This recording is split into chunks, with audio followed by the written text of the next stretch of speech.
Hello, listener. You will be able to enjoy Cosmic Motion even if we're discussing a movie you have not yet seen, but as we're talking about many elements of this film and we'll be spoiling it. If you'd rather not know anything in advance, watch the movie first, then come back and join our discussion.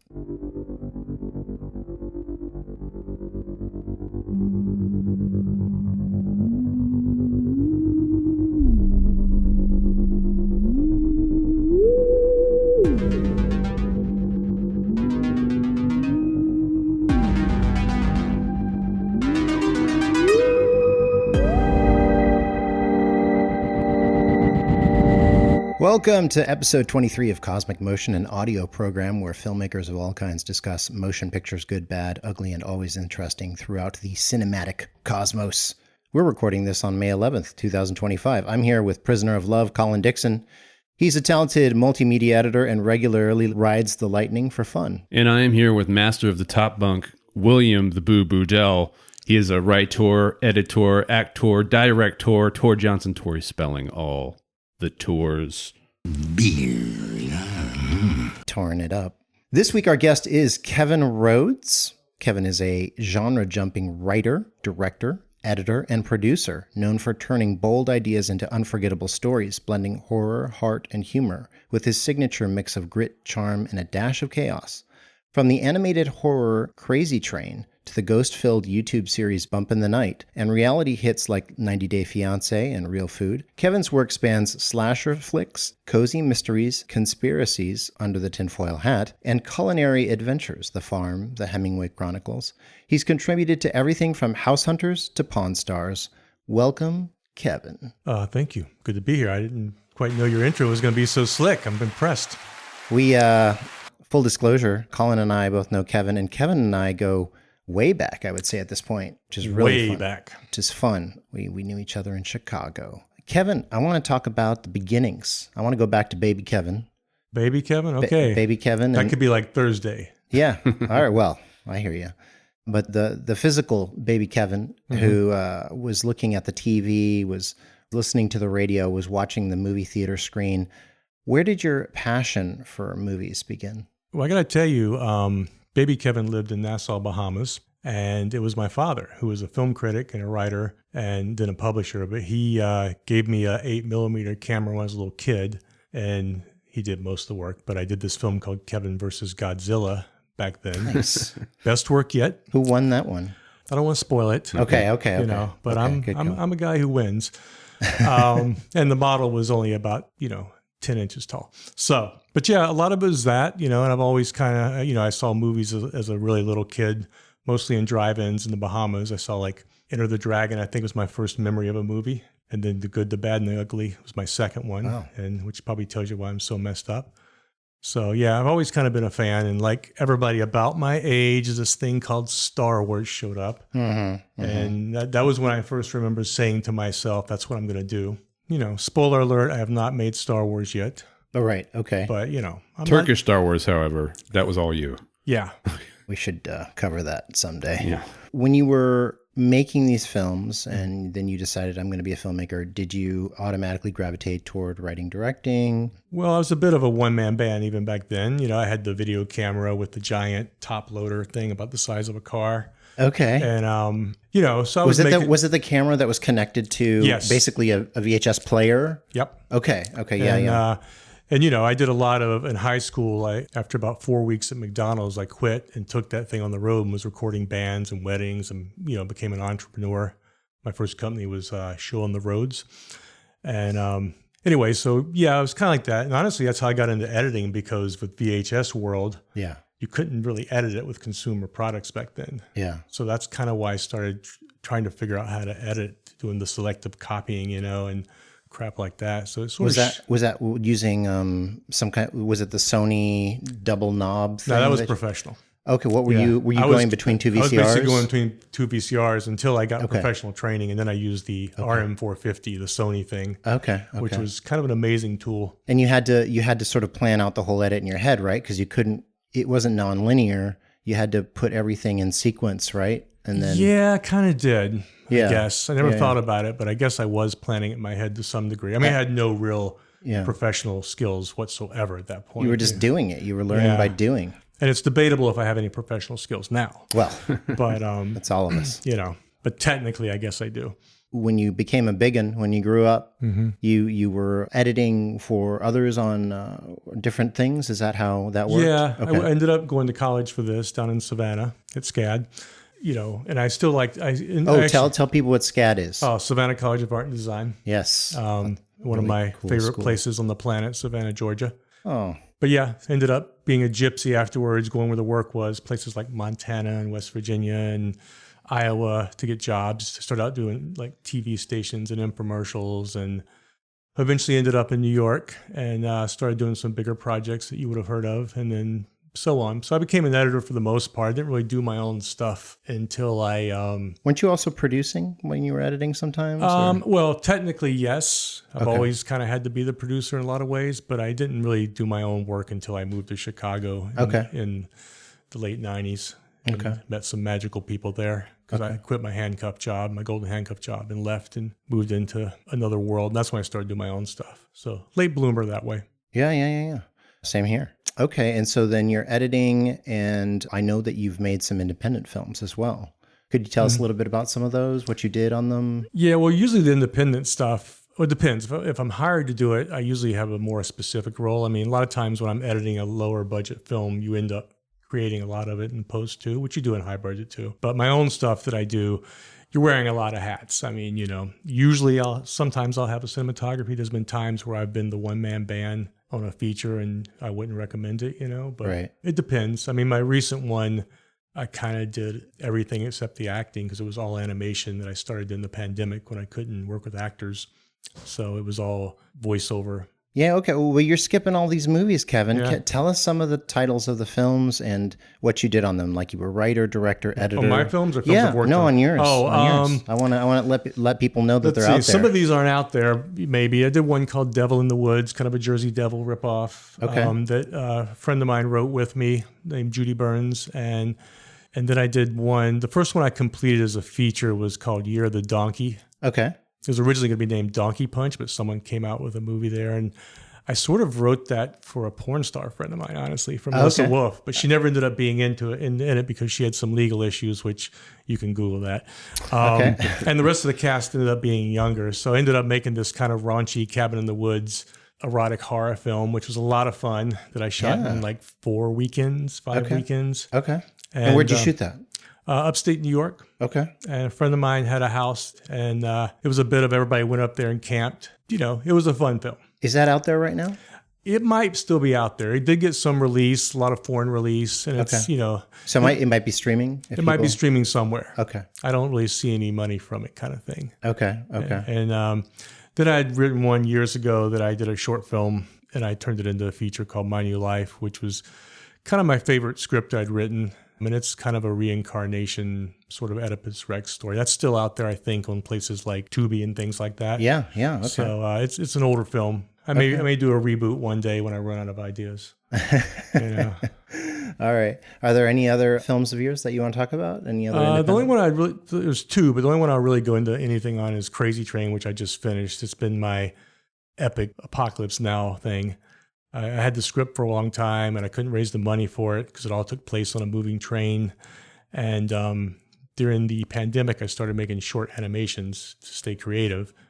And then I was like, I think I can do this. So I made a couple scenes with it and started hiring actors from all over the world to do voice talent for me. And I sat on a computer and made an animated feature for 3 years. That's so fun. And, almost put a gun in my mouth several times. And I'm not an animator. Right. Maybe I am now. You are. I mean, you made an animated feature. You're an animator. And but I knew a lot of good actors, and they were spread out. I had a guy in Germany, a guy in Savannah, and someone in New York, and someone in Indiana, and a couple here, and I forget where else. I'd get on the phone with them, and they'd record their voice, and I'd make them redo it 10,000 times. And I got to put the pacing together, which was nice. So it only took a little time to record it, and I'm pretty happy with the result, and that's in distribution now. I don't know where it's going to end up yet, but it should be out by the time this airs, hopefully. Everybody look out for Crazy Train. Little side note, my friend Bill Budell here is actually in Crazy Train. It's true. He plays 2 roles, right? 2 roles, Two roles. Yeah. Look out for that. Yeah. So would you say that editing or directing, or which is your favorite thing to do? I like editing a lot when I'm doing my projects. And same with directing. I mean, I've directed for other people and it's a good experience. I've done a lot of TV shows. I like doing that also. It just depends because you're really doing, in some ways, I feel like when I'm a gun for hire, I'm really doing someone else's project. Right. Editing, I do that every day. I mean, Sure. You heard me say this a lot. I feel like I'm taking stuff I like a lot of times and making it where I like it less for clients. Right. But they pay me, so maybe Right. I do like it more. Right. But when I'm doing my own projects, I love editing, because I'm making the decisions. I'm deciding what to settle for. I'm deciding the pace and when it's done and all that stuff. If I could just do my own stuff and make a living, that's what I would do. Stay tuned. Stay tuned. What is today's film and why did you choose it? I chose it for a couple of reasons. Well, I'd never seen it, for one. And a couple of the other options I had some kind of ties to in some respect. Either I'd worked with someone involved or I'd seen it or read the book. I'm a big 80s fan of like horror genre-ish stuff. And the one thing that drew me to it is it takes place in one location, which I've done a few projects like, and I liked that idea. It was a real prison, which I've always dreamed of shooting a project in a real prison. Yeah. And it did have some solid talent in it before they were really famous. 100%. That was a lot of it. And, I do like the 80s horror. That's what I grew up on. I mean, one of my favorite all-time movies is Halloween. There's connections to Halloween. Do you know that with this movie? I know there's connections to Friday the 13th, and I know there's connections to Nightmare, but I didn't know about Halloween. Yeah, so the producer is Irwin Yablans, and his most famous film is Halloween. My boy. Yeah, so he hired John Carpenter on Halloween, and he also That's a good hire. Yeah, he did a pretty good job there, and he hired somebody on this one. Who did he hire to direct Prison? Who did he hire to direct this? Renny the Reginald Harlin. That's Renny the Harlin. guy. Okay, I had Harlin in my brain, but I somehow spaced that. Yeah, so Renny Harlin. That wasn't his first film, though, right? Well, it kind of is. It's his first American film. Okay. He had made one film before in Finland, and it was called Born American. Oh, I know of that, yeah. And I'll get into that a little bit later, but there's some interesting facts about that. But yeah, his career is rather incredible. It's rather unbelievable, really, especially for when he did it. So we'll talk about that. But so you chose it because it's 80s. You chose it because it's horror. And you like some of the stars and like some of the actors.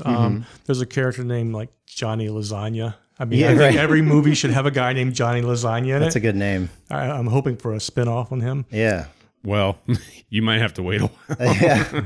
He didn't fare so well toward the end of the movie. He has a good maybe time a in the film. prequel. That's right. Maybe his brother Ronnie Lasagna could be Ronnie, the guy. there you go. Well, maybe Ronnie Lasagna can be in one of your movies. I'm writing that down right now. Yeah. Colin, why don't Note you to tell self. us a little bit about the plot? Like, what are we dealing with here? Okay. 1987. Warden Sharpe, a man with a history of crazed carceral cruelty, is made to confront the sins of his past when an old prison in Wyoming is reopened and he is charged with getting up to shape. An infamous sexpot carjacker named Burke, played by little-known Viggo Mortensen, is among the first round of inmates and is made to observe and interject in a series of escalating abuses and mysterious deaths, while a wide-eyed reformer does her best to document the horrors as the specter of a wrongfully accused death row inmate begins to make itself known. A who's who cast of inmates is put through progressively more severe punitive actions as the warden accuses the violence on them. When the supernatural nature of these deaths becomes more obvious and the evil forces behind them turns the entire prison into a vengeful entity, the inmates must band together to survive, and this time, it's personal. Good job. I was wondering if you could reintroduce me as a sexpot carjacker. Yeah, now on. absolutely. Well, more sexpot cowboy. I mean, we heard about your background. Okay. Kevin's wearing a T-shirt that says cowboy on it. And I've jacked a few cars, let's just say. True that. All right. Well, I don't know if you want to say that on mic. Yeah, I grew up in North Carolina. That's what we do. Props, Tar Heels. So, yeah, this movie opens with a first-person POV oneer that takes us through this prison ward and ends in an electric chair inside of a gas chamber, which we'll talk about. But anyway, it ends on an electric chair. It's first-person POV of the prisoner who's going to be executed. And the prison guard, Ethan Sharpe, who will later be Warden Ethan Sharpe, puts the face cover over the camera, and that ends the shot.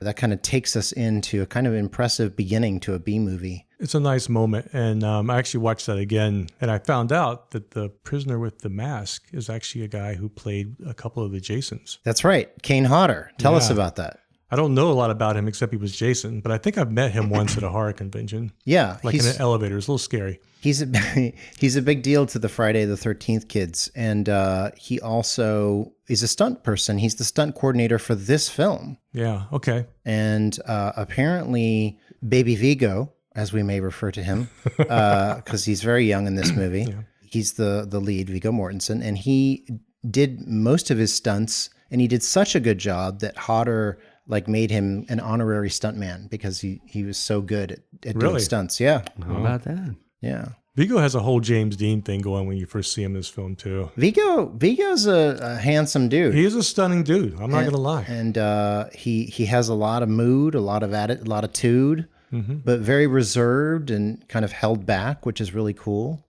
I thought he did a nice job in this movie. You can see he's likely going to be a star from that.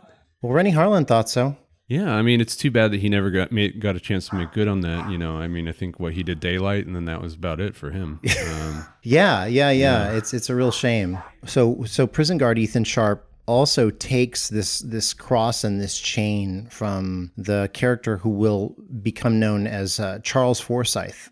And he has it to this day, and he keeps sort of having these nightmares of this character that he helped execute. And we don't know why. Why is he attached to this one guy? He's a prison guard. He's probably seen a lot of people executed. But for some reason, he seems to have a lot of pain over the memory of this prison guard. Yeah, the movie's doing a weird thing in the beginning of this where they're almost, I mean, at least for me, it was almost as if they're setting up Lane Smith to be kind of a sympathetic figure. I mean, the first time you see him, he's having this nightmare and then he's almost choking on his own fear. Right. I even wondered if that first scene was a dream at the beginning. Right. He was dreaming that he was being executed. Yeah, because, I mean, it seemed like the movie goes out of its way to paint him as, I don't know, seemingly remorseful. Now, clearly, eventually, he goes full Warden Drumgoole, and, at that point, all bets are off. But for a while there, it's hard to know tonally, what this movie wants us to feel about him. Yeah, I think it's a problem with the film, with the script maybe, that we don't quite know what's going on, and we should know earlier than we do. But so just to go into the warden here, he's played by Lane Smith. I just wanted to talk to him for a moment. Yeah. Harlan originally wanted to cast Christopher Walken in that role. Wow. He didn't get him on this $1 million that would be budget. An interesting cast. Smith's in all kinds of films. Blue Collar, Red Dawn, the original. My favorite role of his is as Prosecutor Jim Trotter III in My Cousin Vinny from 1992. Yeah. He's amazing in that role. And if our listeners are having a hard time picturing him, just picture if Wallace Shawn and Miguel Ferrer had child, punted it back in time, and then it grew up to look a little bit like Richard Nixon. That's what we got going on with Lane Smith. Well, Lane Smith, he stayed in character throughout the shoot, which is interesting. Oh, wow, really? Yeah. And I find, I'm gonna get a little critical here. I find his performance uneven, with the waking up, I feel like some of it's believable, some of it's not. And I think also maybe it's partially the way it's written. It's is this guy, why is he having nightmares? Why is he the way he is? Sometimes when he's yelling or getting angry, it's a bit over the top. I think that he's a good actor. So I think they miscast him, I think is what happens. Because for me, it doesn't 100% work. I like the actor, but I just don't love the performance. Somebody here's made two mistakes. The second was taking the life of a fellow prisoner. The first was underestimating my ability to deal with the situation. Now, if you insist on slaughtering each other like animals, that's exactly the way you're going to be treated. Unless one of you is man enough to step forward. Yeah, I mean, now that you mention Walken and the atonality of a Walken might actually suit this role a little bit better. Maybe we need somebody a little colder. I do have to say, Lane Smith is upsettingly moist throughout this film. Just drool and sweat. Upsettingly or refreshingly? Well, one man's treasure. Yeah. I think that's intentional, though. No, for sure, for sure. It's just it's wow. It's like his anxiety thing they're doing. They do a little. I noticed they do a little. You could probably say some subtext in this movie to kind of like imply some things, even the pacing of the cutting and stuff, the way they're trying to like build the tension and stuff. Right. Yeah. Well, I mean, it's interesting. I mean, and Bill, I think you touch on it when you say it, maybe it's a miscasting, but the movie doesn't seem confused about how they want you to feel about him. And so like the first mention that you have of the character outside of seeing him have this dream or whatever it is when another character played by Chelsea Field. Oh yeah, played by Chelsea Field is like basically at like a meeting of like some regional prison board or something, and she very stiffly gives us the exposition. Prison reform just isn't on the governor's re-election platform. Which leaves us where? Reopening the old Wyoming State Penitentiary at Rawlins. You can't be serious. That institution has been closed since '68. Ethan Sharpe will be the warden in charge. Sharpe? My God, Joe, the man is a dinosaur. All he knows is chain gangs and Tommy guns.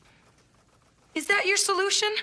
All he knows are chain gangs and Tommy guns. Is that your solution? You know, and it's like clearly the writers want you to despise this person. Well, and I think he's pretty despisable. I mean, I think that works, but I would have liked to have seen a man that is torn a bit more. I think that was also the intention with the nightmares. And it doesn't feel like, I think mostly what I get from watching it, and I saw it twice, is that he's unlikable. He's a quote unquote hard ass, as they call him. And he is kind of, it almost seems like he is sadistic or enjoys the kind of castigation of the prisoners. Whereas Chelsea Field's character, Catherine Walker, wants to reform the prisoners and rehabilitate them and make life better for them so that they can get on their feet and get out of prison. He just thinks they're all horrible pieces of scum and wants them to probably be under his thumb for the rest of their lives. Her character felt like an odd place for me. Like I didn't know she does seem shoehorned she's in. the only female in a way. in this movie, right? I Yeah. wonder if they did. I mean, yeah, it was all. I mean, at least that has a major role. Yeah, yeah. I didn't see I didn't quite see the purpose of her character completely. Well, she's the other side, right? Like he's sort of cruel and doesn't really. Yeah. He doesn't see the prisoners having any value. Yeah. And she thinks that they can do better, that they can become better people and be reformed. I sort of wonder if there was more of her in the original script or something, and maybe in editing or writing. Yeah, there's either too little of her or she should be taken out because she's not in it enough. I agree with that 100%. But in a way, I mean, to your point, Kevin, it almost feels like they wrote her in last minute because there's all these scenes with her in this satellite location where she's like in like a hotel room. Yeah, it's and true. It just feels like we just never see her with the cast, you know, except for in the third act, we kind of do. And then she's got a conversation here or there with Lane Smith. But it's mostly her getting mad that like her reports aren't being taken seriously, and then fucking off to some hotel and kind of sitting around and trying to figure out what to do next. A Holiday Inn Express. Actually, No. I was in a few hotels in the 80s and motels, and because my dad liked to travel, and something that never happened to me, and please correct me, guys, if this is wrong. Usually the television. we were going with this, but I'm usually interested. the television didn't explode. You know, clearly you never stayed in Motel 6. Yeah. I was in a few hotels in the 80s, and the television absolutely exploded. Really? Okay. All right. Because I mean, just to jump ahead and then we'll go back, but like the haunting of this prison seems to cause her televisions to explode, which that's another thing I don't understand about the script. I'm already complaining. All right, let's just get into it. Hey, we're in it. So this is a story about a haunted prison. Originally, Yablans, the producer, who also gets writing credit, like he gets a story credit. I wonder how much of the story he actually wrote, because what he wanted to write was a slasher. He wanted this to be a slasher, but Joyner, C. Courtney Joyner, actually wrote it to be a ghost story. And this is a haunted prison, and the ghost of Charles Forsyth is killing inmates and staff. And he is angry, obviously, at the warden. We don't know exactly why, except, well, he helped execute him. But, I mean, you know, we don't really know that right away. It was a group effort. But we don't, you know, like, I mean, obviously he didn't have the power to sentence him. So why is this guy upset with him? And also, if he is, why is he killing so many inmates? I know. What'd they do? Well, yeah, right? Like, and why is he going after Chelsea? Why is he blowing up her TV and her computer when she's trying to make life better for the inmates? Yeah. It sort of reminded me of like weird poltergeist. Like I was originally saying this is like, and this is a compliment, like Shawshank Redemption meets Poltergeist is how I was like kind of pitching it. Yeah. But didn't they have a TV blow up in Poltergeist in a hotel? I just remember the end when they pulled the TV out of the maybe motel it's a room. Mandela effect that got going. It could blow up. I mean, she definitely, talks to it, and thing communicates with the other world. Yeah, I mean, so I'll be honest with you. I also watched this twice, and it had my full attention, and yet it eluded me both times that Lane Smith was somehow involved in putting Kane Hodder in the hot seat. No pun intended. Yeah. Where did I miss that? Well, so it's there. And we should also make clear that Kane Hodder was only Charles Forsythe briefly, I think. It's also played by Viggo Mortensen. Viggo Mortensen. See, that's what I thought. Which is also confusing. Yeah, when I first saw it, I thought Viggo was the guy. He is the guy. He is. Well, okay. The actor is the guy. Yeah. But it's two different characters. Because they show him for like a beat in the photograph. They show him in the newspaper. So that's Viggo. Yeah. And then they also have the Viggo character. They are two different characters played by the same actor. Was it supposed to be that way and they changed it in editing? Tell me it was, Bill. There's no real reason for it to be that way that I understand. Mm-hmm. If anybody else has any insight into this, please come forth. Because that confused me. I went on a theory that maybe he was, because the age difference didn't make sense either if it was him. No, Viggo's a younger guy in this, and Charlie has been dead for what, 15 years, 20 years? Yeah. Maybe I thought, could that be a reincarnation thing? Because right. I'm all about reincarnation films. I'm like, so I made it that way. It could be a reincarnation thing. I think they're trying to add some kind of depth, but it's not really playing for me. Yeah, it's like, I mean, on a superficial level, you go, it's his son or something. But I mean, ultimately, they're just trying to draw some visual connection and not really doing any of the homework behind it. There's any payoff they didn't show us. No. Yeah, I mean, this movie is kind of full of things like that. It's like, especially in, as Bill mentioned, I guess the film lets us in on the fact that it's a supernatural prison. They tell us that pretty early. Yeah. But it's just not clear what the scope of this thing's powers are. Whether it's like a ghost or whether it's like a ghost that embodies the prison. Like the prison feels alive, certainly, in certain ways. And, obviously, like a movie like this, I don't need 100% consistency. I'm fine with a little bit of flights of fancy, but at the same time, I could have had them rein that in a little bit more. Even that, so they have the stereotypical kind of like very popular at this time in horror movies, like shaman character. Yeah, I noticed that too, which I didn't know what his purpose was either. Well, but that's the thing. It's like, that could have been his purpose. Oh, in ancient lore, they speak of a ghost that can take on the form of a bill or whatever, and just do... I'm writing that down. Do that. I like that. Like that could have been your exposition guy, but instead he's just kind of window dressing. He's just window dressing, and the only time he communicates with him is toward the end, and then he just gets killed. Right. He gets blowed up real good. Spectacular fashion. Now, wasn't that actor, there was an actor or two that were real inmates in this, correct? There was a guy named Rhino, who actually, Rhino? I These are the best names. And I know Tiny Lister. Tiny Lister, too. Rhino's the ultimate top. Oh, that guy. Rhino What has he been in? Because I've seen him before. He's a real prisoner. Yeah. Was he a real prisoner? Yeah. That's why I've seen him, maybe. He's definitely got a presence. I mean, he's missing his teeth, and he's absolutely claimed a power bottom like the minute that he sees him. Yeah. Which, by the way, you got to know your role, right? Yeah, which is played by Erwin Yablans' son, Mickey Yablans.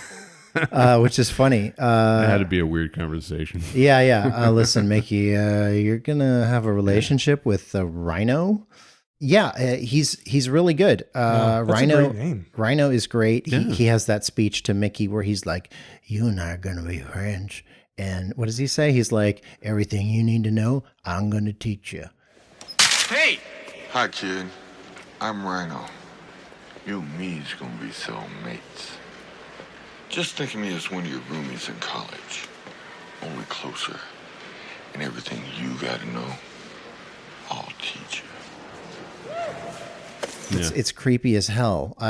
He was really in prison for manslaughter, but he had a SAG card and he was paid up on his dues. So they put him in the movie. And he was How is he paying his dues? He's terrifying. I find that guy. I was like, whoa, that dude is scary as hell. Is he still out there? I feel like I need to cast him somewhere. If he's alive, if you're listening, Rhino, you're my guy. Yeah. His name is Stephen Little, so let's give props to the guy. Yeah, I thought he was great at it. He had that look where I feel like I'd seen him in other stuff. Maybe you have. Yeah, maybe I have. Maybe before he committed manslaughter. Well, you guys talked about Viggo's stunt work. He and Rhino do a very, very provocative stunt. Oh, are you talking about the how can we put When it? he grabs his The crotch? sensual. Yeah. Okay, we can say that too. The Can we say that? Are manhandling we of the censored here? No. No, So you I can don't do say censored. No. We're You have met me. a vile podcast. Yeah, I mean, it shuts down the fight pretty quick. Yeah, it does. He grabs his crotch and like squeezes him and says, Rhino tries to top Viggo as well, and Viggo's not having it. No, so Viggo has a kung fu grip on those cash and prizes for sure. yeah, he grabs the berries and he's like, "Look, mind your own business." And Yeah, and it seems to work. it does. It does. I feel like in real life, though, that action would have another reaction. Exactly. You know, like somebody would swing a fist. I mean, Yeah. you know, Yeah. I've never been hit there where I didn't swing. Are you saying this B movie that's $1 million budget from 1980, was shot in 86, is not completely believable? Is that what Would you're you telling ever me? hear those words come out of my mouth? Is that what you're Come telling on. me? They would never come out of my mouth. All right. Well, why don't we talk about this B movie from 1986, 87, 88, depending on when it, because it actually I'll say why I'm saying that. It was made by Empire Pictures. That's Charlie Band, famous probably for making lots of really low budget B movies, but maybe most famously for making Reanimator. Oh, yeah. With Stuart Gordon and From Beyond, also shot by Mac Ahlberg, who shot this movie. I just want to say Mac Ahlberg is a great DP. I think this movie is beautifully shot, especially for the budget, and he did an excellent job. He was a Swedish director and cinematographer, and well, he shot a lot of low budget stuff here in the United States, and he did a great job. The studio's Empire, and Harlin himself said, quote, "The companies that were involved went bankrupt, and the movie was never released. And just when I thought I was almost reaching the American dream, it was taken away again. And I spent almost another year doing nothing," end quote. Oh, my God. So it was shot in 86, but it wasn't released until 87, 88 because it got tied up in this bankruptcy. Well, and I guess I should say, if you're trying to watch this film, you're going to have a difficult time finding it. I'm not saying that it's impossible to find. No. But it's not like just lurking around every streaming corner. You're at the very least, you're gonna have to rent it. It doesn't have a lot of releases. Yeah, I watched it on YouTube, I should say. And there's some lower quality ones out there that looked like they were hacked. Like the second time I watched it, it was like a really pixelated version. I think. Okay. Yeah. Yeah, there is a Blu-ray release of this. Yes. I don't know. Maybe it looks great. Maybe it doesn't. Who knows what the transfer is like. It's Shout Factory, Scream Oh, Factory. well then, yeah, you got to assume it's going to be all right. Yeah, it probably looks pretty good. That's from 2013. But I watched it on YouTube. How did you watch it, Colin? I had a copy that may not have been above board. Okay. That's all right. Kevin, how'd you watch it? I watched it on YouTube. Watched it on YouTube. Yeah. Okay. And okay. I think the first time I watched the extended or uncut version. It says uncut. Yeah, that's the version that I watched. Yeah. Second time I watched one that was cut, I believe. But first time the quality was pretty good, what I watched. Yeah. The second one I found when I went to rewatch it a few weeks ago was not as good, but it was the fastest one I found, and I wanted to rewatch it. So The uncut quote unquote one, which I have not read anything about, but this YouTube poster claims that it's uncut, is comes in at 1 hour and 43 minutes. Yeah. Yeah. which that was by now that's a short movie, but back then that was a long movie. Was it? Well, yeah, a lot of movies were only like a lot of those genre movies. Yeah. I remember I mean, how long is My Bloody Valentine, you know? Yeah, pretty tight. Might be 45 minutes. No, it's probably about 1 hour and 10, but now every movie is 4 hours long. Yeah. So they worked 6-day weeks, often 14 hours a day for about 36 days, which is pretty great for a low budget movie. Yeah. Harlin said this was his real film school. So talking about Harlin, does anybody have any fondness toward the Renny Harlin? Well, I mean, he introduced, I think his was the first of films that introduced naked Tai Chi to me. Which one was that? Yeah. Well, I guess it's not Tai Chi. Is he doing Tai Chi? Or he's it doing looks like Tai Chi. martial arts or something. Yeah, he's doing some kind of. In Tai Art too. I mean, I will say about Renny Harlin, he seems to really thrive as being, as Kevin was alluding to, a one location guy. Be it an airport or a prison or an underwater research facility, what have you. That he does seem to thrive in that environment. Yeah. And Kevin, do you have any fondness for Renny Harlin?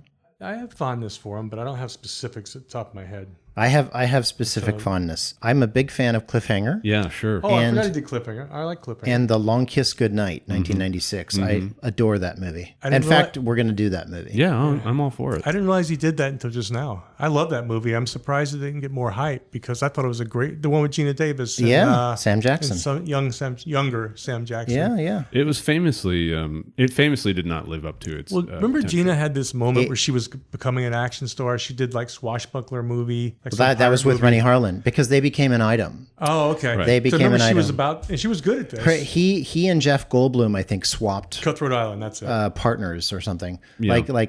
They both dated or maybe even married at some point Laura Dern and Gina Davis, and both of them. So it was a weird exchange there.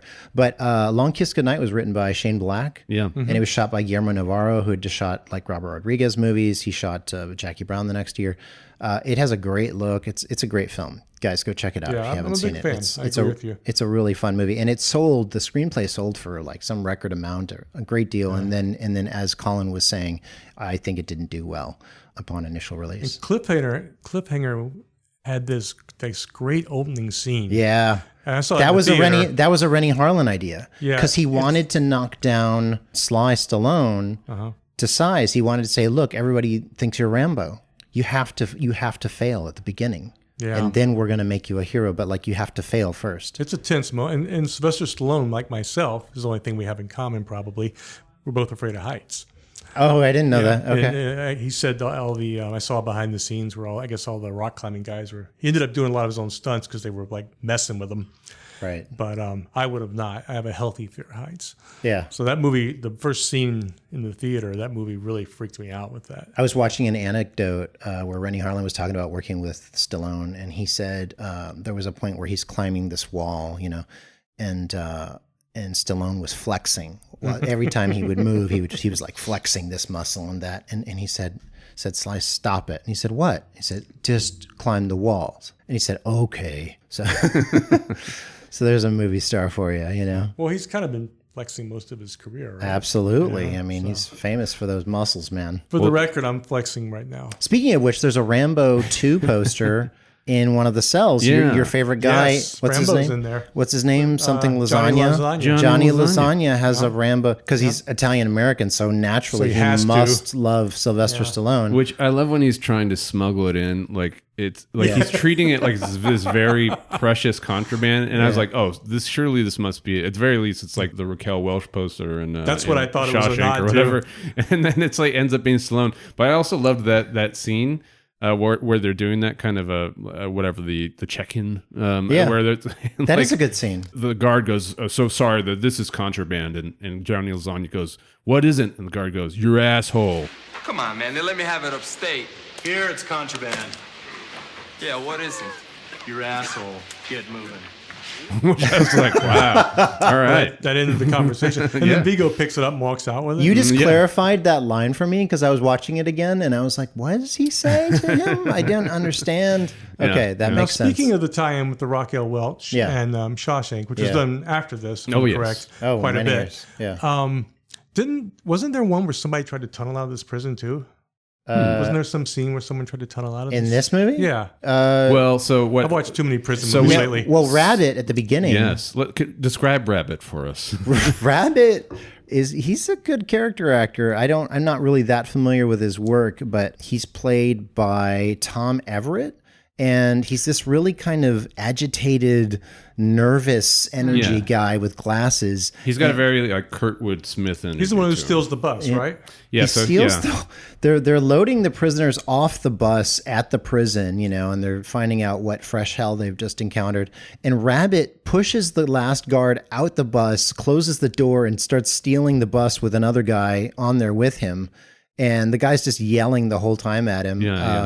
His name's Hershey, played by Larry Flash Jenkins. He just drives this. It's actually pretty good. He drives this bus around the whole compound trying to get out. They close the door on him. He can't get out. ruins the prison yard baseball scoreboard. That was sad. And then they get like no mail, and what was the other thing that they got? No mail and some other no visitors. No visitors. Yeah, Which they might not have anyway in that prison. yeah, well, fair enough. And I do notice that the warden stops it by throwing his jacket at the bus. Yeah. Also believable, do right? it. Yeah. You're right. I mean, it was a heavy jacket, to be fair. It was, yeah. Well, man, I mean, you talk about like punitive. I mean, like, so basically this prison, it's like this old piece of shit, and Lane Smith is tasked with getting it back up into shape, and his plan is to just dump everybody in there, and they're just going to fix it up day one. And they kind of do, don't they? Isn't well, it yeah, like all of a sudden, like, cleaned up in like next few scenes? And I also have to say, for a prison that's like really down on contraband, they have tons of contraband immediately. The very next scene, they have like a brass band, and they're like playing elaborate chess sets and things, and like they've got everybody's got cigarettes. It's lifting weights. I was like, wow, okay. Why not Rambo 2? Exactly. Why? Yeah, seriously. It's strange. Maybe he doesn't like Stallone. That's what I was thinking, man. But yeah, they do manage to clean it up quite quickly. But there is one part of the prison that they are tasked with cleaning up. It doesn't go so well for them. Tell us about it. It's the execution chamber, which Lane Smith seems to be preoccupied with for some reason. And I say for some reason because I'm actually not sure the film gives us a reason. Is this the same film that it has to be the same film that prison? Kane Hodder got executed? I believe it is. Right? Yeah. I went back and looked that up. Same prison. Yeah, the other day, because I didn't think that was clear either. Yeah, and I don't know why they shut it down. Maybe they mentioned that. Maybe it's somewhere in there, but it's the same one, and it makes sense story-wise because the woman, Chelsea Fields, she says that it's been closed for like 20, 30 years. Yeah. Okay. And so that makes sense that they wouldn't have experienced the ghost until now that they've reopened it. Yeah, well, I mean, there's one very, very clear visual linking of the two eras towards the end of this film, but we'll get there. But why? So I guess why is Lane Smith preoccupied with revisiting this section of the prison? I mean, obviously he's fond of very drastic methods of punishment. He throws Rabbit and Hershey in the hole immediately. Yeah, that's what they get for taking the bus. Right. Even though Hershey wasn't, guilty of that. I guess it was kind of one of those unaddressed plot points where let's get this execution chamber unearthed and uncovered. And that would have made it a lot stronger if they had suggested something there. Right. He left his wallet in there or something. Well, there's this character Croesus, right? Yes. And he's played by Lincoln Kilpatrick. He's quite good. And he's this older black gentleman who knows the warden. Hey, Ethan! I missed you at the party last night. I've been meaning to talk to you about transferring me out of here. I know that look, Ethan. You're as scared as I am. Ever since you set eyes on this boy here, now everything coming down on your ass.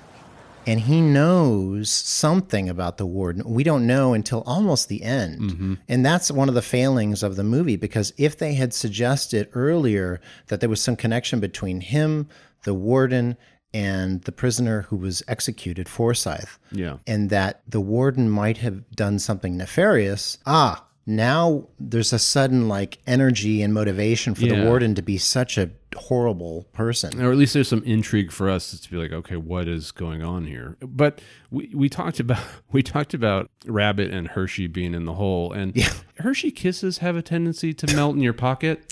And so do rabbits. Poor Hershey, man. What happens to Hershey? What happens to Hershey, Kevin? Hershey becomes a s'more. He does. He does. Enough? And it's actually some great effects work. And it's all practical at that time, I'm sure. It was not edited. I thought the best it could have been, because they show the burning, melting face almost immediately. Yes. And then they go back to it. And I was like, if you had just cut out that first one, the second one would have been so much more powerful. Yes, it's very bulging Total Recall on Mars face. Yeah, puppet. No, they showed it too long and too much, but it's a great effect. There wasn't really nonlinear editing per se in 86, 87. This is probably hand cut on film. Yeah, this is cut on film. I'm sure, especially for a low budget. Yeah, at that time. Yeah. So changing an edit was pulling teeth. Yeah. I mean, overall, the editing's good. It's by Andy. It's got nice pacing. It's Andy Horvitch, additional editing by Ted Nicolau, who is a guy who worked with Empire and Charlie Band and also had worked on the Texas Chainsaw Massacre in other capacities. And Lee Percy, who later edited Boys Don't Cry. Okay. And he also had edited Reanimator, which is pretty cool. So a lot of people in this really had There's a lot of amazing talented, career. Yeah. Yeah, a lot of talented people behind the scenes and in front of the camera. Well, there are some relatively advanced visual effects. Particularly, there's the kind of animated lightning. Yeah. That, and obviously they're doing a very good job of kind of cutting that in conjunction with this lighting thing that they're doing. And this is an exceptionally backlit film. And actually the whole thing is kind of steamy and smoky. You mentioned the DP work. I thought that was actually all pretty striking. And there's the first time you see the ghost, or you get the sense of something supernatural happening, there's this interesting effect where there's like this light probably on a track beneath this grate, and it's like kind of moving through the hallway, and that was pretty effective. It's simple, but it's really striking. I mean, it really stays with you. Yeah, They had a little play on the with the lighting too. I noticed like when they break through the wall, it has that kind of Ridley Scott early vibe where the light rays come those through. That's one of the motifs of the movie, is like this like ray, this singular ray of light that actually can harm you. It'll burn you. In some cases, it'll blow you up, like it does with the shaman later. Which is also, I mean, like considering that this shaman is like invoking Kane Hodder or Mr. Forsyth, I guess. Right. Forsyth really like gives that guy everything he's got. It doesn't really even make sense too, because the shaman's the only guy that really knows what's going on. Well, that's in addition to the warden and maybe Croesus, but like the shaman's the guy that's like, we should communicate with this guy. Lasagna, baby. Now that Sharpe got Burke out of the way, we just hanging around this slaughterhouse waiting for our turn. Yeah. And I'm thinking maybe Sharpe was the one that got rabbit chopped too. No, baby. Sharpe ain't the man we should be worried about. Shango tells me there's a Kana, a bad spirit trapped in this prison, and it's waiting to take us out one by one. Nah, man. Sharpe don't give a fuck about no Kana. Whatever the hell that is. I'm telling you, baby, the only way any of us can save ass is if I conjure the Kana. Find out what the Kana wants. How you gonna keep Sharpe away from Burke with that mystic bullshit? I think we gotta get us some real help. Baby, if it don't satisfy Kana, it won't matter. Like there's something going on. This guy's coming from beyond the grave, and he just blows him up. Like they set up this cool character, and bitter much. Yeah, they don't use him. They don't do anything with it story wise. What were you gonna say, Colin? Well, I mean, on our one of our last episodes, one of our guests was talking about J horror, and in a way, this almost feels like it's kind of influenced by some of that. It's not, but it could be, in the sense that this apparition or the ghost of Forsyth, it's just kind of exists as like this vibe. It's not like, it's just like this angry presence. I don't get the sense that it's like literally a ghost going, I'm going to get that Lane Smith. It's just like, it's just like this angry energy. It's very Shining-esque, It's like mad at everybody. And but that, eventually, well, I don't want to go ahead. No, you go ahead. But eventually the ghost does go after Lane. Eventually, but it takes the whole movie, and it's like, why did you kill all these other people? I don't mind him killing other people. I just want motivation. I want to understand. Right. I get him killing the guards. Right. The guards make sense. But they weren't the same guards, were they? No. But he's, I mean, maybe it's just he's mad at the penal system. Yeah. Well, it's flawed. And I'm not talking about Rhino again. No. No, he's the vengeful energy of Mr. Forsyth just really doesn't have a specific target in mind. Yeah, it's not directed well. Like, if you're going to kill other inmates, fine, but explain like, well, he became very bitter toward the end, toward everybody. Right. He was, basic story stuff in terms of like letting us know why he would just be killing everybody left and right. The inmates were bullying him, whatever. Yeah, or that's another place where the shaman can step in and be like, sometimes when a ghost gets too separated from its body, it can take on an astral rage or whatever it is. Right. I like Astral Rage. That's your next band. That's my indie band. It's my hipster band. I get a little mixed on this too, because like the Charlie character who was wrongfully Charlie Forsyth, executed. Yeah. I wanted to know more about his backstory, but then there's a part of me that always likes when you leave it up to the audience. You don't tell them so much. So I was having, because I say that all the time when I don't have a backstory, but I like leaving mystery there. But I also wanted to know more. And in some respects, like I wanted to know more about Willy Wonka. And then when I saw the version of it where they showed me more, I wish I didn't know more about Willy Wonka's history, you know? So I don't want to see Charlie Forsythe as a boy. He grows up. He ends up in prison, gets wrongfully accused, gets killed. I don't need all that. But at the very least, maybe have like just some throwaway line of like, oh, you know, when he was in there, you know, he was the bottom bunk for every inmate, you know. It's like just something. Well, they had a moment to do that when they discover who he is, when they look at the newspaper articles and stuff. Yeah, that could have been a moment to drop some hints. True that, and maybe there was, and ended up not making the final cut. They absolutely could have established his character more, you know, and explained like why would he try to kill the Chelsea Fields character?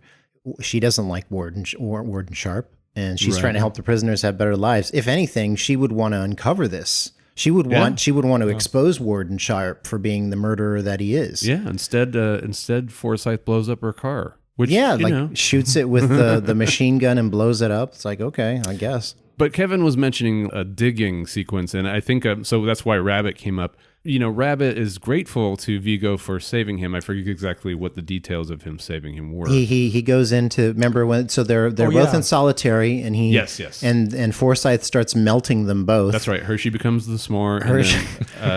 Hershey goes full s'more, and Viggo literally carries Rabbit out. That's right. And it's also really brutal. Just to reflect on poor Hershey yet again, bad puppetry notwithstanding. Yeah, it's really effective because like his shoes are melting to the ground. Yeah, that was really memorable. And he's like about to have a cigarette, and he's kind of rubbing it in Rabbit's face. But I mean, and the door gets molten red. Yeah, and that was a really effective effect. Fantastic effects. I don't know how they did that. Yeah. So okay, that's right. Viggo saves him there, and then so Rabbit decides to let him in on his grand designs for escape. And literally, his plan is he's just going to walk out. Yeah.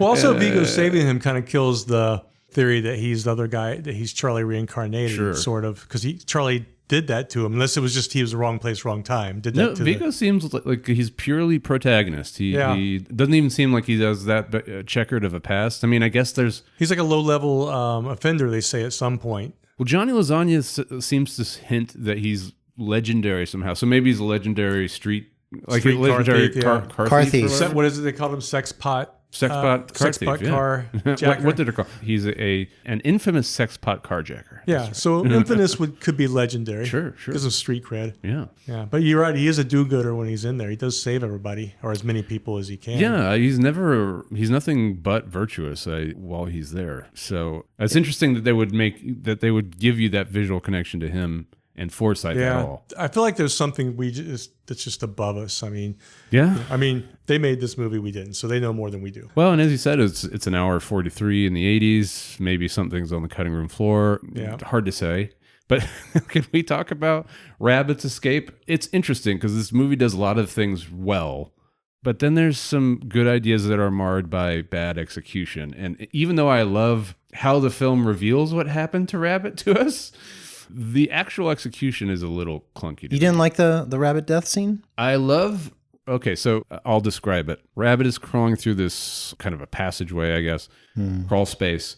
That's probably where I got the Shawshank connection. Yeah, but there's these pipes that are kind of making his traversal a little bit more difficult until they kind of close in on him, and one literally just impales him in the forehead, which I was like, great, I love that idea. But these pipes you can just feel like the PAs that are like slowly like shoving them, and the film, it loves its reverse motion on stuff. It does. But it's used very effectively. I liked it. I liked all of that. It sometimes is effective, like with the barbed wire on the guard. That's great. I thought that was great. Some of that was a little clunky in this scene. However, it is all forgiven when the guys are in the mess hall and the jail decides to reveal to them what it's done to poor Rabbit.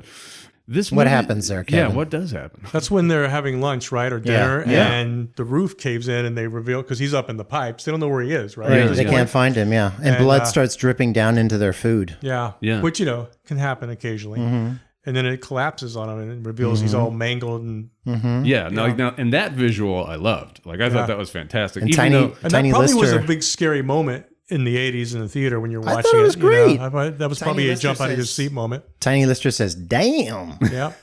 Although I did notice a little bit of a continuity issue there. I did too. He was no longer impaled to the forehead. Exactly. The whole thing is like he gets lobotomized by this like really thin pipe. And then when you see the effect when it's fallen through the roof, there's no hole in the head. There's no have pipe. a way of working themselves out. That's true. That's true. So that was an odd oversight. Maybe they shot that scene before they shot the impaling scene. Exactly, but still, obviously, shouldn't be an oversight. I like all of it. I like the pipes poking at him and the wires tying him up, and I like it when it falls through the roof. But I'm being really nitpicky. I could literally feel like the artifice behind these pipes like closing in on it. And I should say, I tend to lean in and want to believe what a movie's telling me. Yeah. And I'm pretty easygoing when it comes to effects. I think a lot of other people have a harder time believing them. Well, especially it's 30 years old.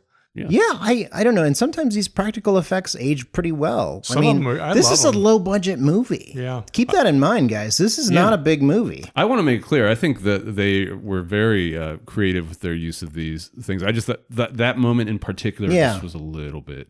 It felt a little Raimi-esque, you know? certainly. Which I guess I can appreciate. Yeah. It had some cool sound design in all these things, Great too. sound This design. constant, Great sound design. like the pipes rat. I mean, you almost like, I don't know if it's foreshadowing in this case or not, but I almost felt like I was hearing pipes rattling and buzzing and creaks like through the early parts of this thing, you know? And it was like, it was kind of unsettling.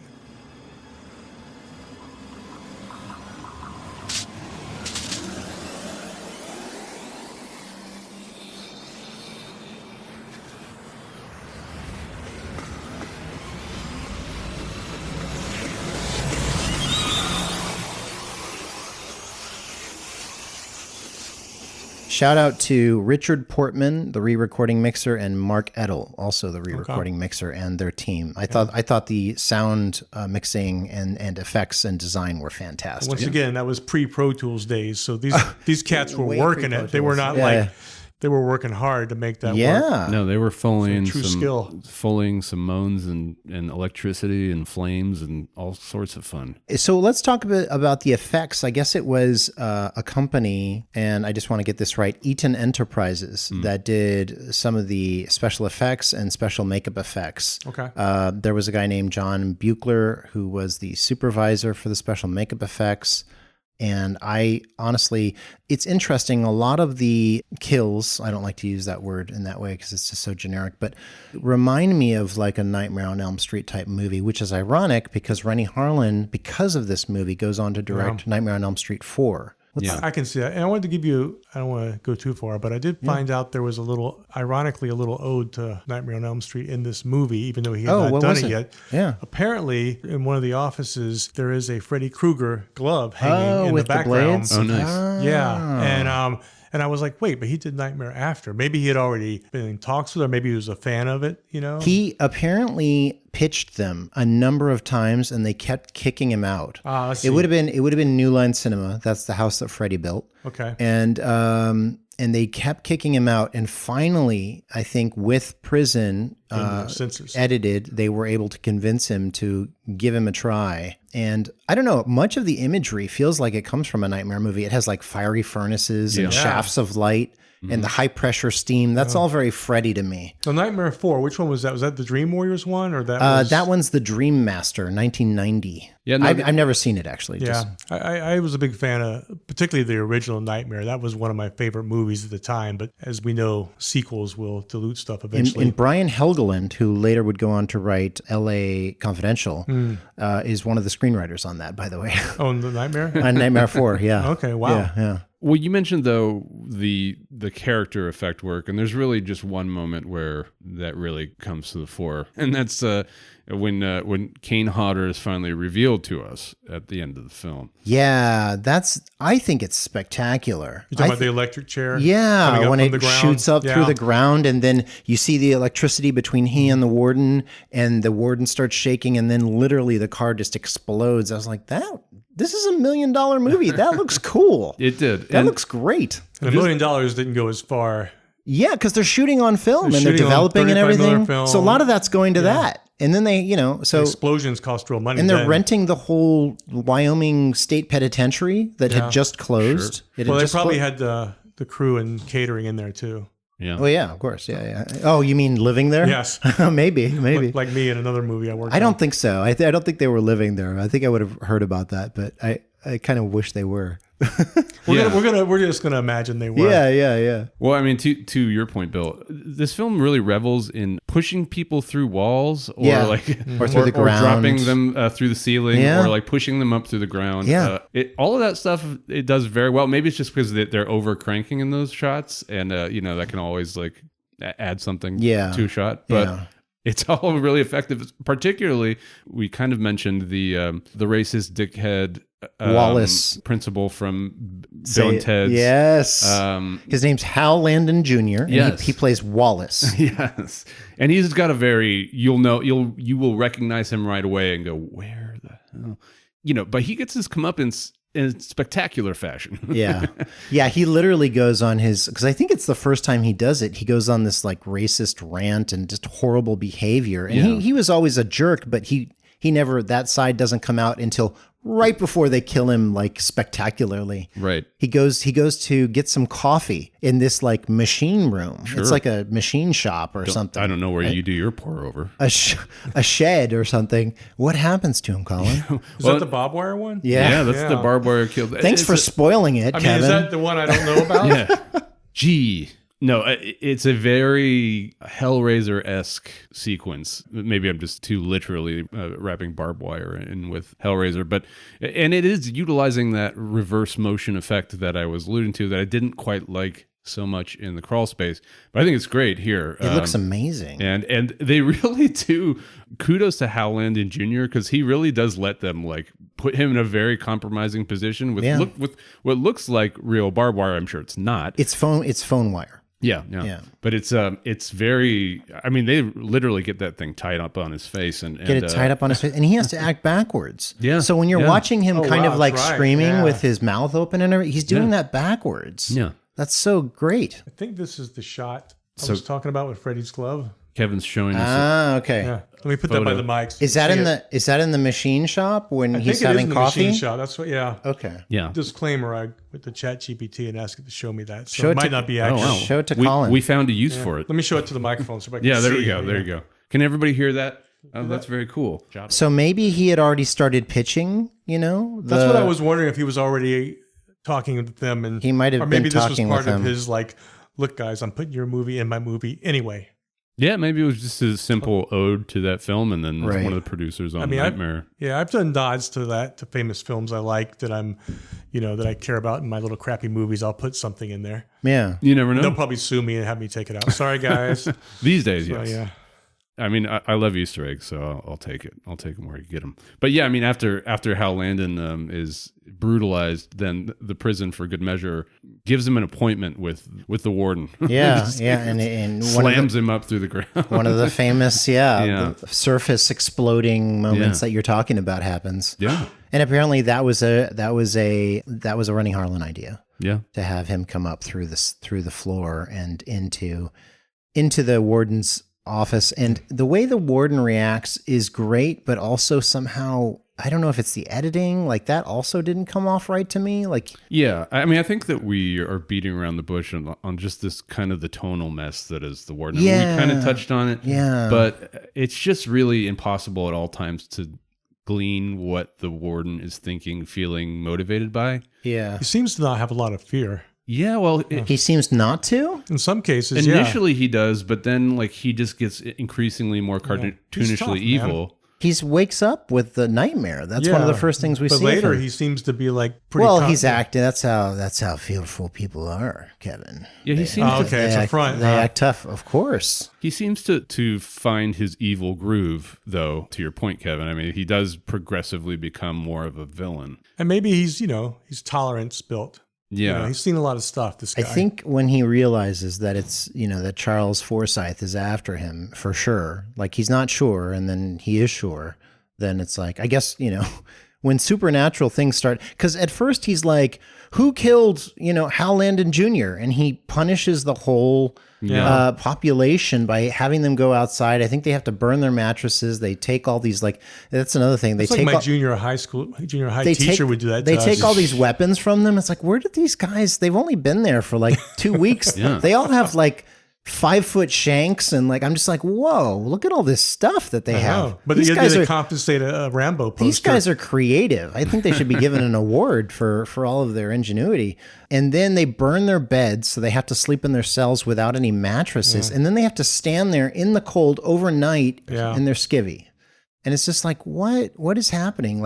Does he not realize that all this supernatural craziness is...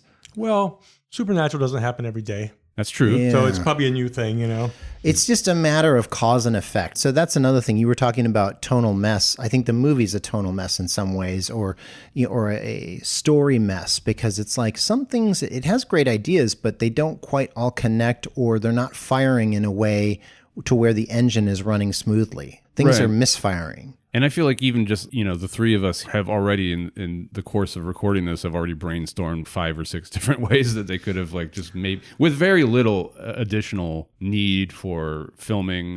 You could even have added some ADR lines like, whoa, I recognize that guy from blah, blah, blah, or whatever the hell it is. Wasn't that the guy who died 80 years ago? Or 20 years ago? Exactly. As editors, most of us have had to save mishaps in films that couldn't get shot for budget or time or something. Sure. So that's what we think. Obviously this guy made the movie, we didn't. So and I can't hate on. I'm not. I'm like, wow. Yeah, no, that we don't know what it looked like, and maybe it was yanked out of his hands after they shot it. I don't think it's. I mean, I guess to some degree you can blame the director, but I think a lot of it's the script, and I think that Renny is doing a bang up job of making it look as big as he can. Yeah, a really big fantasy horror movie. And obviously it worked. Even though it launched his career. Yeah. So, Yeah. But no, I know. Well, Nightmare is what really launched him. That's what got him to be the toast of Hollywood. People were calling him and do you want to do Die Hard 2? Yada, yada. Okay. This movie probably helped get him, Nightmare. Yeah. Stepping stone. 100%. Yeah. They shot this, as we've been talking about, at a real prison.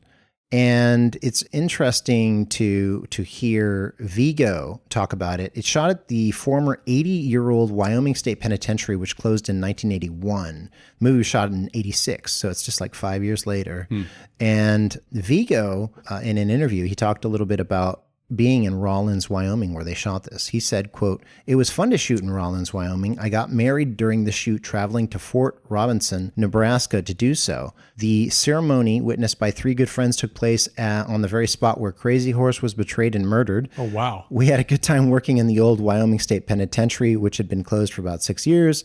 Supposedly, Butch Cassidy did some time in it. In one of the abandoned cells we used for the filming, a prisoner had written out lyrics to Dylan's All Along the Watchtower. Oh my God. The letters were faded, but you could still make out the words. There were a couple of old-fashioned cowboy bars I used to frequent in that town, sometimes to play pool and sometimes just to have a drink. The Rifleman was one of them." So I thought that was fun. Yeah. A bar named the Rifleman in Wyoming must be amazing. Yeah. I bet Kevin Costner's hanging out there right now. Before we move on from the cast and get more into the kind of the final details of this thing, I would be remiss if I did not bring up a certain character actor by the name of Tom Tiny Lister. Yeah, he's great. He's great in everything. And pro wrestler for a few minutes. Yeah. Sorta. He was in No Holds Barred with Hulk Hogan. Yeah, and he had a little stint where he... Was he actually a wrestler at one point? Well, WWF at the time, as they were known, did a lot of dumb things. Kevin's a big wrestling head entrepreneur from those days, and kind of hate what they did. But they brought him into the fold briefly, as if the movie was real. Okay, so it was like an afterthought, No Holds Barred happened. He'd already done the movie with Hulk Hogan, and then all of a sudden he's showing up, like he went crazy. And well, I mean, his character. He makes an impression. Tell us about him. He's an amazing... Well, I mean, I can't speak to his wrestling career, although he certainly, physique-wise, he wears it well. But I mean, I know him most from Friday. Yeah. Although, of course, I did have a soft spot for The Fifth Element when I was younger. Yeah. And he's the president in that film. That's right. I forgot that. Yeah. No, he pops up everywhere. I mean, he's in 7 Million Ways to Die. He's in Jackie Brown. Jackie Brown. He's in The Dark Knight. He's great.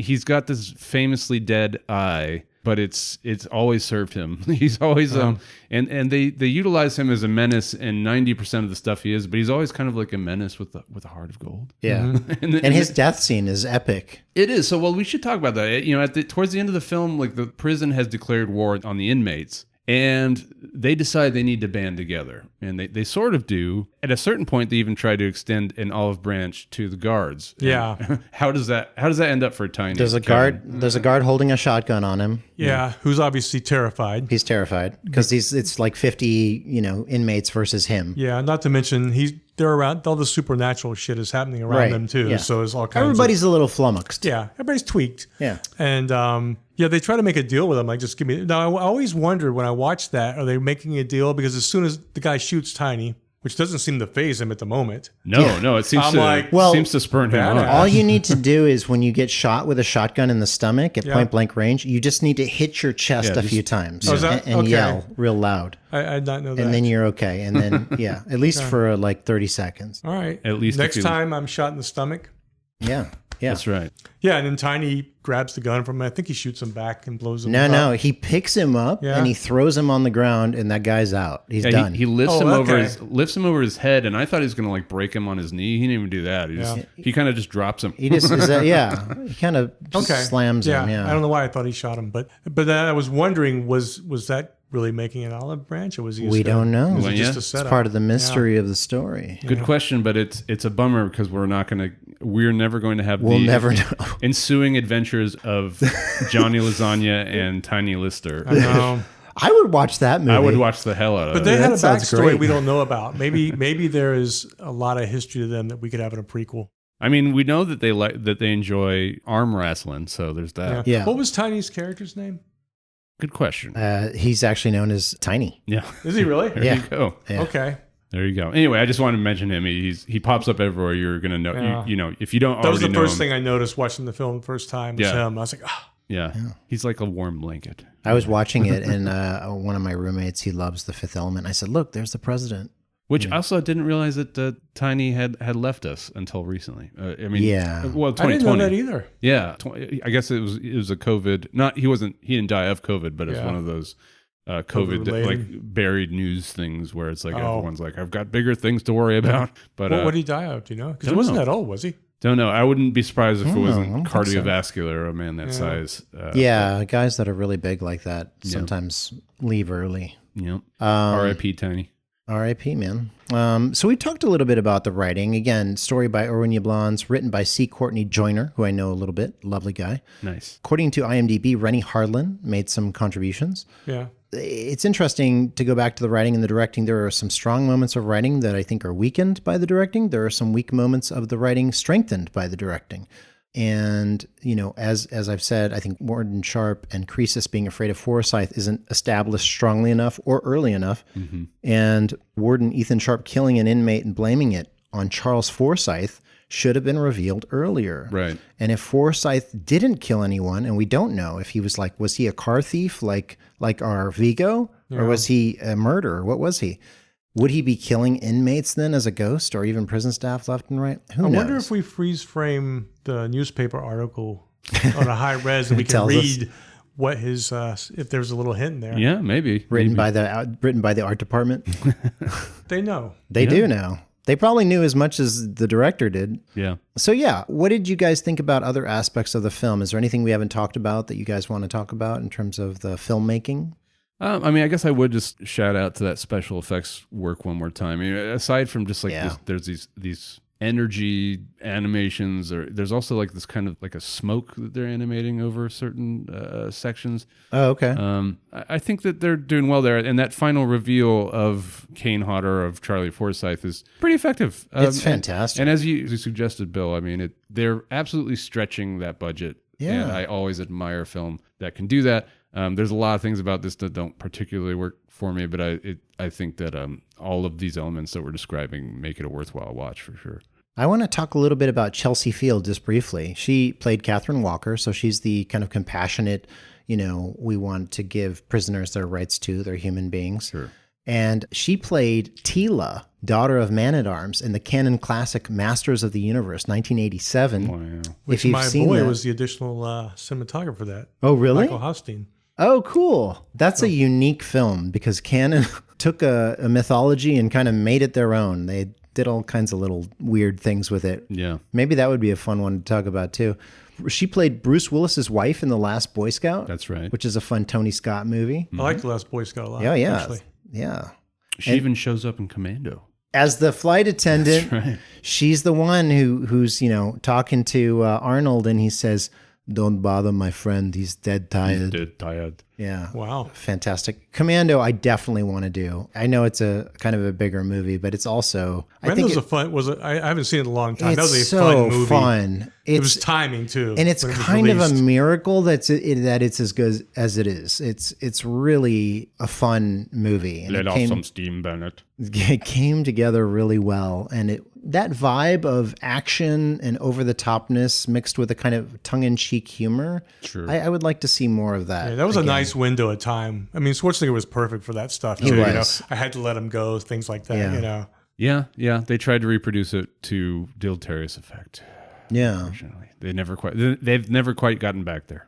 They don't usually. There's one guy who does it, I think, now pretty well, and he was around in the 80s, and that's Shane Black. Like in The Nice Guys, has some fun humor and some tongue-in-cheek vibes, that it's like, okay, like I like this feeling of, we're serious, but we're not that serious. Yeah. I guess I just mean I don't know if you can have a movie where like there's a huge body count and also an action, and it's also hardcore action, and yet there's this nonchalant, playful vibe underneath it.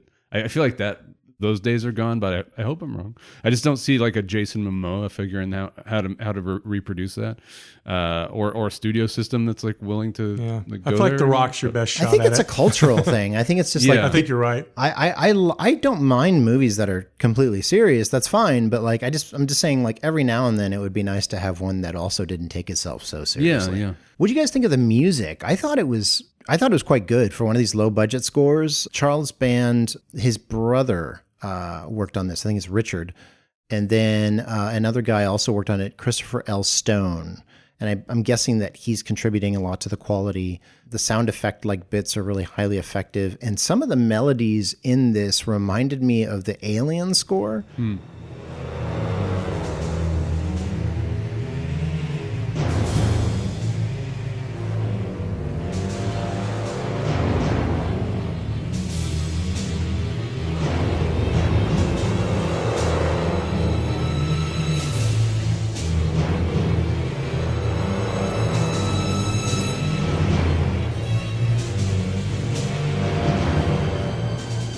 By Jerry Goldsmith, which is odd. I don't know if they were sort of borrowing little melodic motifs and things like that from it, but it worked well. They had a score by a guy named Ken Harrison, and it was thrown out, and they used this one. But I thought the score was great, especially for like one of these, a low-budget score of this era. Because this era, there's a lot of like, it's a bit of a minefield in terms of scores. Sometimes you listen to some of the older keyboard stuff, and it's not great. This one holds up. Well, they didn't do the typical 80s montage, which was nice. Okay. Like Danger Zone type stuff. Oh, yeah, that's true. No, that would have been totally. I thought the music was, if I remember correctly, was kind of subtle and just underneath a lot of it, which I liked. Yeah, it was pretty subtle. It wasn't driving, like, it wasn't as much in your face as a lot of movies tend to be back then. Right, that's true. And obviously when it's the Halloween music or the Jaws music, that's a different level. That's in the foreground, yeah. Well, but also in that same vein, there aren't any themes or melodies that stick out in this. But for a synth score, they do a very good job of making it feel orchestral yet subtle. So no, I think it's effective. Although, I'd be, if you were to play like a melody from it, I would have a hard time picking out of a lineup. But but they do a good professional job. Yeah, and there are moments that sounded so good in terms of plastic real instruments. I think that I'm guessing they used like maybe some real ones at times, and then it mixed it with electronic. I just thought it was really well done for that time. Yeah, the stunts were great. Again, stunt coordinator is Kane Hodder, dynamic, inventive. They didn't always use it toward the greatest emotional effect, but that's more the writing and directing, I think. But I think the actual stunts worked really well and especially for the budget. Yeah. Anything else that you guys wanted to point out in terms of the filmmaking? I guess I do regret that we've got this prison full of interesting character actors, and then I guess I just kind of feel bad for old Chelsea Field. It just feels like she's very stiff, and very confused about what movie she's in, and she does. Yeah. So she wasn't in Masters of the Universe, where it was very clear what movie she was in. Fair enough. Wasn't Christopher Lee in that also as Skeletor? No, it's Frank Langella, I think. Frank Langella, you're right. Yeah. The other Dracula. I was like, Christopher Lee's? Because wouldn't he be great as Skeletor? He would be amazing. All right, Frank Langella, the poor man's Christopher Lee, if you will. I'm just kidding. Ouch. Okay. Boom. As far as Dracula goes. You've had it coming for too long, Langella. Been in Kevin's crosshairs for years. Yeah. I always liked him. Theater actor. I always liked him. I keyed. No, but that's all I have. Yeah, I mean, other than the atonality, I would recommend. Yeah. Kevin, do you have any other filmmaking stuff that... Not really. I mean, I wish I saw this movie, because when I was that age, I went to every single movie that came to my town. For $3. Mm-hmm. Yeah. But it probably wasn't there, or if it was, not long enough. Because I wish I'd seen this in the theater, because that would have been a nice way to see this. Yeah. As opposed to YouTube. Well, this didn't get a theatrical distribution, I think. Oh, that's probably why I didn't see it. It got caught up in the bankruptcy thing, so I'm guessing it just came out on VHS probably, and that's probably where people saw it. Which was a gold mine back then, but... Yeah, absolutely. But, you had to stumble across it. I saw the poster was really cool with the skull thing and the bars in it. If you look on... Yeah, it kind of reminds me of that Descent one. Exactly, that's what I thought of. Yeah. Which the Descent from 2007? Yeah, there's that one sheet does a thing where it's like the women's bodies. Yeah, the women are kind of like curled up, and then like you're seeing them from like the top down, and it makes a skull with like this illumination. That's a nice design too. Yeah. But it looks like they may have actually seen it from that, Yeah. But it's a nice design, I think. It is a especially nice for the design. time. Yeah. Horror has a new home. Yeah, even, for a low-budget film, this has a lot of poppy elements happening. There was a trend of these movies at this time. Sure. With executed prisoners taking their revenge from beyond the grave. I can think of one. Which one can you think of? Well, the one that immediately springs to mind is Shocker. Yeah. Oh, yeah, Shocker. Yeah. Interesting thing about Shocker, written and directed by... Isn't that Wes Craven? Wes Craven. Yeah. Harlin would go on to direct the fourth incarnation of Craven's Nightmare on Elm Street. And a very interesting Brian, I'm blanking on his name, from Blade Runner. Brian James? A great Brian James performance, yes. Ah, gotcha. And yeah, so Shocker's one, House 3, The Horror Show, 1989 is another, and Destroyer, 1988 is another. And we had a guest on prior named BC Jones. So to listen to a fun podcast episode all about this, check out BC Jones' podcast, My Dad's Video Store. The episode is entitled Capital Dismemberment. And that's honestly where prison was brought back into my head of like, oh yeah, I should check out that film. This film also, actually, it's interesting because Johnny Lasagna has a Stallone poster in his cell. Rambo 2. This really conjured a Lockup for me. And I mentioned Warden Drumgoole earlier because, like, to me, Donald Sutherland in that film is like the quintessential evil warden. And there's nothing supernatural about that film, but it is very much like this ensemble where the warden is just cartoonishly evil and they have to kind of like band together to figure it out. But that feels like a dramatic spiritual successor to this in a way. Yeah. Well, I don't know if the script is doing enough work in terms of theme, but I guess some of the things I would glean from it are, it's talking about mistreatment of prisoners, castigation versus rehabilitation, and the wrongs of the past being avenged. Sure. Revenge movie? Ghost? There's some revenge there. I mean...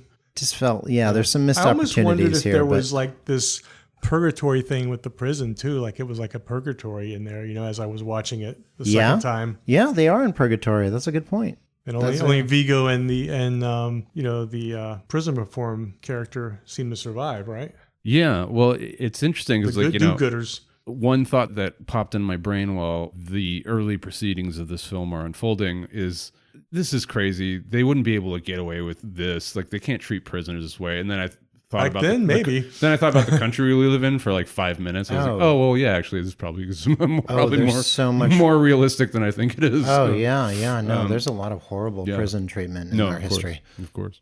Well, okay. Well, then, so Kevin, just to wrap things up here, what are 3 films you've seen, old or new, that you'd suggest the audience check out? Ooh, baby. Well, old which is not a well-known thing, but it's one of my favorite films, surprisingly, from that genre, Streets of Fire. Yeah. Oh, there you go. Is that the name of Streets of Fire? Yep. Streets of Fire, yeah. Diane Lane. Willem Dafoe. William Dafoe. As Michael Paré. Michael Paré, who I got to work with eventually. Ooh. William Dafoe in this movie, it's the first time I actually saw him, I think. He's buffed as hell. Isn't he wearing like leather overalls? He's wearing like leather or vinyl overalls that kind of come up right above his nipples. Yeah. He's got a little bit. This like sledgehammer fight scene. His name is Raven. In the very beginning of this movie, it's this whole musical. I think it's called A Rock and Roll Fable. They had this brilliant lighting, and Rick Moranis is in it too in a serious role. Yeah, right. Yeah. Really good. And a young Robert Townsend's in it. Sure. Well, I will say, you described the music in it. I mean, as the children would say, it's a bop.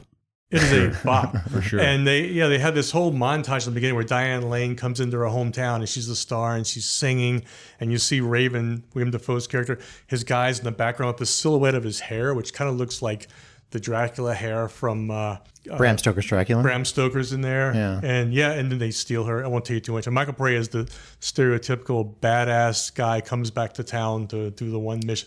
Actually, my Crazy Crane character is completely based on his character in this movie. Ripoff. And I always wanted him to play the role if I did it live action. But yeah, I just love that movie. I haven't seen it in a long time. That's if you Walter do a Hill. podcast about that, we want to talk. But that's Walter Hill going out there on Walter a limb. Hill. Yeah. And it'll make you happy to know that movie has kind of recaptured the zeitgeist post-COVID. Maybe it was like a lockdown movie for a lot of people, or something, but it is kind of like people are starting to rediscover it. It's got a lot of cool elements. It's very music-driven. It takes place in this nowhere time, but it's kind of like 50s-ish. I think it's always night there, come to think of it. Yeah. I think it's always night. It's lit really well. It's just shot beautifully. There's a whole lot of elements in that movie I like. And I haven't seen it in a long time. Last time I watched it, I did go, oh, this is a little more 80s than I remember. But and then recently I saw two movies I liked. Yeah. One was a little bit of a surprise. I think it's on Apple, called The Gorge. Okay. And it's kind of like two main actors in the whole movie. And it's got some visual effects like everything does now, but it's I thought it was a good movie with character development. Is that Anya Taylor-Joy? One of the characters? From Queen's Gambit. Mm-hmm, she's the character, and I love her. Okay. And then I forget who the other one is. Basically, in a nutshell. Isn't it Miles Teller? Is it Miles Teller? Might be. Yeah, from Whiplash. And this is kind of like a sci-fi kind of. It's kind of sci-fi, right? but it doesn't really seem like it's sci-fi. They're sort of like guarding two different sides, like the Russian and American side of this empty gorge. And, they'll let us know why. But I recommend that. Another one that I thought, and I gravitated this for obvious reasons, was Flow. The animated one, it was low budget. I think it won the Oscar for animation. I guess like a Pixar movie or something. It did, yeah. And wasn't it made in Blender or something? It was made in Blender. They even rendered it out to low res quality. And he had made one by himself on animation, which is obviously why I gravitated towards it. But it was like no dialogue. It's about a cat and his adventure. And it was just great. I love stories that can be told without dialogue at a visual medium, like the Charlie Chaplin days. I'm a big fan of that. And I thought this one was just a nice, heartwarming, tragic as well movie. So, well, yeah, there's this tendency for animated films to do this thing to appeal to kids. And I actually think they talk down to children. Where they, like, every character has to be like some silly, like Seth Rogen has to voice like, I'm Benji the mouse, and it's like, like they have to have like 20 of these characters. Like Sausage Fest really talked down the children, right? Is that what you're saying? Yeah, absolutely. No, but it's like it's just got to be this who's who cast, and they've got a packet full of like this comic relief, and you could just see how they've punched up the script a million times. And Flow just goes, no, we're not going to do any of that. No, it just happens. It flows. And works just as well as any of those things. Yeah. And it could be considered a kid's movie or an adult movie. You know? Certainly. So, yeah. And I'm sure it's not for everybody's cup of tea, but. Yeah, no, I think it's great. Kevin, how can people find out more about you online? You can go to my website. It's more of my commercial work, roadskill.com. Like my last name, RHOADESKILL. I don't know. Look me up on IMDb or something. You'll see a million movies you've never heard of and some you might have heard of. Cool. And everybody look out for Crazy Train. Crazy Train, hopefully streaming somewhere by the time this is released. It's in the process now of going through quality control. So it should be out hopefully within a few months. This episode is sound engineered, edited, and mixed by Colin Dixon, produced by William Boudel, Colin Dixon, original music composed by Michael Riola, recorded at Booze Hollywood Dell in beautiful Hollywood, California. If you'd like to contact us with comments, suggestions, or high praise, email us at cosmicmotionshow@gmail.com or find us at our Linktree. Linktree is linktr.ee/Cosmic Motion Show. Emails, messages, audio, or other media you send us may be featured on the program. We want to thank our guest, Kevin Rhoades. Thank you, Kevin. Thanks to my amazing co-host and model inmate, Colin. As Rhino will tell you, folks, don't let the prison system grab you by the balls. Thank you, listener, for joining us for this episode. We look forward to exploring the cinematic cosmos with you in the future. Until then, keep learning, growing, and creating.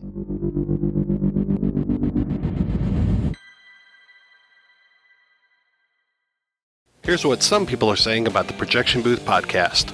This podcast takes no shortcut in producing outstanding content. How they haven't become more widely recognized is beyond me. I love this show. Smart commentary, in-depth interviews, and great production.